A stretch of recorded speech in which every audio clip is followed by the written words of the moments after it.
அஸ்ஸலாமு அலைக்கும் வரஹ்மத்துல்லாஹி வபரகாத்துஹு. அல்ஹம்துலில்லா.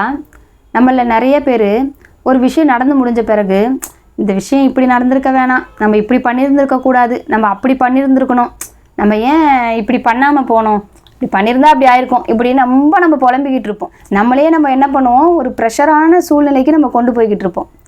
இதுக்கு நபிகள் நாயகம் ஸல்லல்லாஹு அலைஹி வஸல்லம் அவங்க என்ன ஒரு தீர்வு கொடுக்குறாங்கன்னா, நம்ம ஒரு செயலில் ஈடுபடணும்னா அதுக்காக முயற்சி செய்யுங்க, அல்லாஹ்கிட்ட உதவி கேளுங்க. ஒரு விஷயத்தை நீங்கள் செஞ்சு முடிச்சிட்டிங்கன்னா அதில் ஒரு தப்பு வந்துருச்சுன்னா, இப்படி செஞ்சுருந்தா அப்படி ஆயிருக்குமோ, நான் இப்படி செய்யாததுனால தான் அப்படி ஆயிடுச்சோ, இந்த மாதிரி பேசாதீங்க. அல்லாஹ் நாடியது நடந்து விட்டது, அவ்வளோதான். இதை தான் சொல்லணும். ஏன்னா இப்படி செஞ்சுருந்தா அப்படி ஆயிருக்கும் அப்படின்லாம் நம்ம சொல்கிறதே அது ஷைத்தானுடைய செயல் அப்படின்னு சொல்கிறாங்க.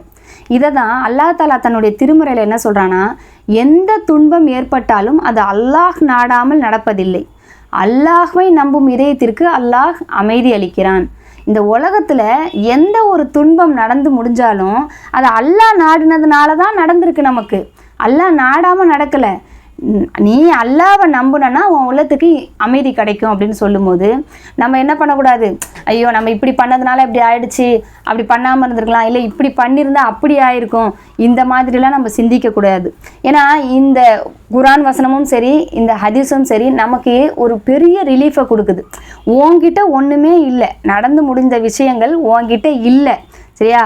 அதுக்காக நீ கவலைப்பட்டு உன்னை மாற்றிக்கிறதுனால ஒன்றும் நடக்க போகிறது கிடையாது, சரிங்களா? அப்போ இறைவன் என்ன நானோ அதுதான் இந்த உலகத்தில் நடக்க போகுது.